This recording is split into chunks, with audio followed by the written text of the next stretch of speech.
O tema da dívida pública brasileira é um tema que sempre me atraiu bastante e eu acho que deveria chamar a atenção de todo brasileiro, né? Antes da gente entrar no detalhe de como é que está a dívida pública brasileira, qual sua composição atual, qual sua estrutura, projeções, eu acho que faz sentido entender por que estudar a dívida pública brasileira e é para isso que eu trouxe aqui um relatório da Instituição Fiscal Independente chamado de RAF, Relatório de Acompanhamento Fiscal. Nesse relatório, vocês vão conseguir ver as trajetórias para as despesas e para as receitas do governo de 2025 até 2035. Vocês vão ver o cenário base, pessimista e otimista. E vão ver o quão complexa, o quão delicada está a situação fiscal brasileira, mesmo considerando o cenário otimista. Pensa no Estado como uma grande empresa. É óbvio que é uma empresa que pode emitir o próprio dinheiro, né? E é muito difícil cortar gastos no Estado, muito mais difícil que numa empresa. Mas pensa no Estado como uma grande empresa. Então, considerando uma empresa, a gente tem muito mais controle do lado do gasto, né, do lado das despesas, do que a gente tem controle do lado das receitas.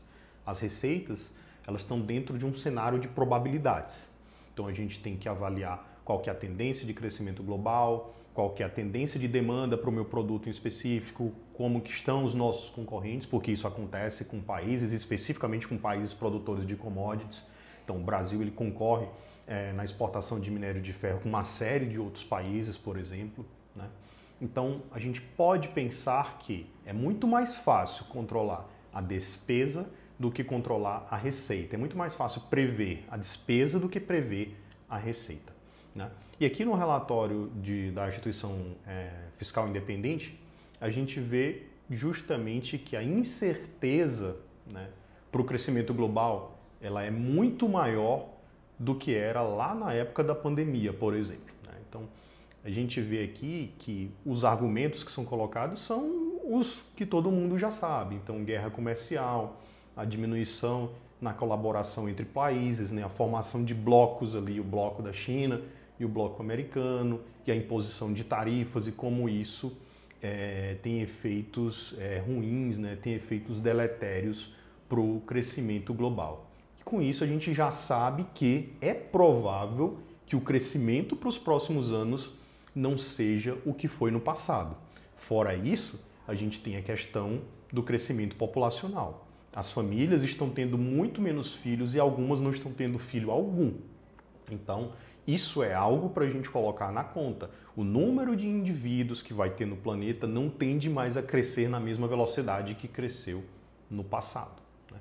Agora vamos voltar aqui para o nosso relatório que a gente ainda tem muito mais coisa para mostrar. Segundo o IFE, em 2030 nós vamos atingir 100% da relação dívida bruta PIB. E essa informação aqui é de extrema importância para a gente avaliar todo o resto do estudo. Em 2030, que é quando a relação dívida-PIB atinge 100%, os juros reais serão 5%, enquanto que o crescimento real, o crescimento descontado da inflação, vai ser menos da metade disso, apenas 2,3%. Alternativos ainda para o ano de 2030, mesmo no cenário otimista, os juros reais vão estar acima do crescimento real. E quando nós avaliamos as premissas mais pessimistas, o cenário pessimista, o juros real vai estar mais de 5% acima do crescimento real do PIB.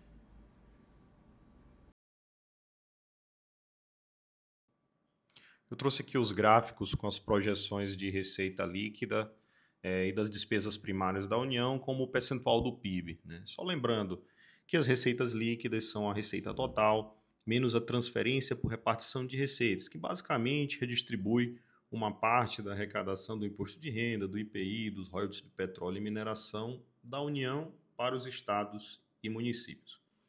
Então, pessoal, eu queria que vocês tivessem atenção às projeções otimistas aqui, esse azul claro, em ambos os gráficos. Então, quando nós olhamos, né, a média, né, das projeções no cenário otimista, entre 2027 e 2035, a média das receitas líquidas em relação ao PIB são 18,5%. Enquanto que, quando nós olhamos as despesas primárias, essa média fica acima disso. Nem aqui no momento mais otimista da simulação, lá em 2035, nós não chegamos a bater a média das receitas. Então, as despesas primárias superarão, segundo esse estudo, as despesas mesmo no cenário mais otimista. Então, imaginando, pessoal, que esse cenário tem 10% de chance de acontecer, aqui temos 80% de chance, aqui 10% de chance de acontecer, e o mesmo vale para as despesas primárias, imaginando que esses são eventos independentes, né? Se eu tenho 10% de chance aqui e 10% de chance aqui, as chances de acontecer um e o outro são de 1%. Então, revertendo essa lógica, né, a chance de que não se materialize, né, o cenário otimista em ambas as projeções é de 99%. Assim como uma empresa, o governo pode tomar dívida para ajudar a financiar, digamos assim, a sua operação. Basicamente, financiar os déficits fiscais. A nossa dívida ela é composta por dívida interna e dívida externa. Hoje o percentual de dívida externa é muito baixo, como vocês vão ver. Ter dívida externa elevada é extremamente perigoso, porque a partir do momento que o câmbio desvaloriza e o dólar dispara, aquela dívida acompanha, e foi justamente o que aconteceu durante o governo Sarney, lá em 1987, o que acabou gerando a moratória. Avaliando a composição por indexador da dívida, pessoal, a gente tem um ponto positivo, né, que é basicamente a nossa dívida externa, ela está de lado, né, praticamente não aumentou, né, a dívida está de lado, registrando até uma pequena queda aí de dezembro 24 para maio, né, isso é positivo. Por outro lado, a gente tem um ponto extremamente negativo, que é aqui a taxa flutuante. Essa taxa flutuante, pessoal, basicamente são as LFTs, o famoso Tesouro Selic. E por que que isso é ruim, né? Quando a gente olha para cá, né, de dezembro para cá, a gente tem um aumento do percentual em LFT, né? Então, o que que acontece? Toda vez que o Banco Central sobe juros, esse pedaço da dívida fica mais caro. Então ele fica progressivamente mais caro conforme o ciclo de aperto monetário vai se intensificando. Esse é um ponto. Segundo ponto, pessoal, é a diminuição na previsibilidade dos resgates. A LFT, como vocês sabem, é muito utilizada como um ativo caixa, um ativo que tem função caixa, justamente porque ele praticamente não marca mercado, né? Em ocasiões extremas, ele pode ter uma ligeira marcação a mercado, mas isso não é o usual. O usual é que ele praticamente não tenha nenhuma marcação a mercado e, portanto, o detentor do título ele pode resgatar a LFT sem se preocupar a qualquer momento.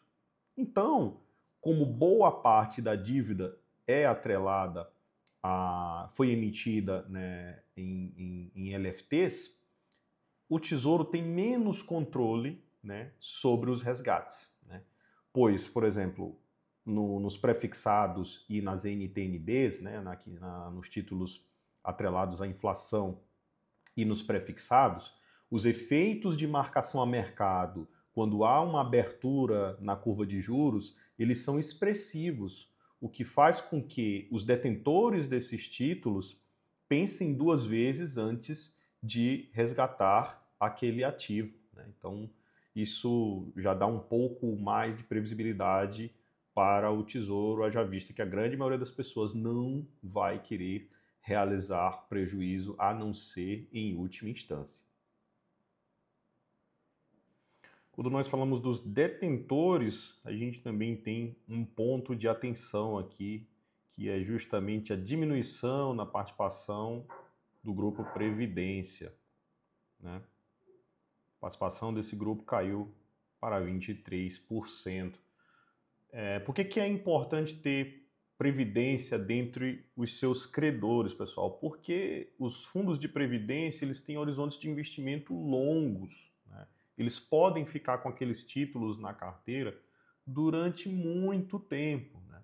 Então isso dá uma previsibilidade muito interessante para o emissor. Então, se uma vez que um fundo de previdência começa a ser seu comprador, isso é extremamente importante, né? Você não tem tanta volatilidade naquele passivo. Então, quando você mostra o grupo Previdência diminuindo participação, isso é um ponto negativo também. Olhando o prazo médio da dívida e o prazo médio das novas emissões, a gente teve um alongamento, né? Não muito expressivo, né? Marginal aqui, nada demais, mas em linhas gerais, né, quando você tem um passivo mais alongado, é positivo, só que quando a gente olha que parte desse alongamento de passivo ele veio da emissão de pré-fixados, a gente tem que ponderar o seguinte: quando a taxa de juros estressa bastante, né, ou seja, essas taxas aí dessas LTNs ficam muito altas, tá? Você pode visualizar lá no Tesouro Direto, isso significa que o governo está travando uma despesa com juros pré-fixada alta por muito tempo. Então, alongar um passivo é importante? Sim, mas a gente também tem que ver a estratégia e o momento da emissão, para não alongar a dívida em momentos de extremo estresse, porque isso pode trazer um impacto negativo também, apesar de que, em linhas gerais, quanto mais alongado aquele passivo, melhor. O custo médio do estoque e o custo médio dos leilões, né? Custo médio das ofertas públicas. Então, ambos os custos eles aumentaram, né? Tanto o custo médio dos estoques, né, da dívida que já foi emitida, né, quanto o custo médio dos leilões também aumentou significativamente. Então, no aspecto custo, a dívida pública também registrou piora. Acho que agora deu para ficar claro por que se preocupar com a dívida pública brasileira, por que dívida pública não é só analisar a relação dívida-PIB. Sim, a relação dívida-PIB vem piorando e as projeções, mesmo nos cenários otimistas, não são muito animadoras, mas tem uma série de outros detalhes, como a composição por indexador que está ruim, o custo médio da dívida que está ruim e piorando. Então, são detalhes que, quando a gente avalia, deixa claro a gravidade da situação. Vou deixar vocês com um parágrafo do IFE que eu considero, né, o parágrafo mais importante de tudo que foi comentado até aqui. Forte abraço e até a próxima.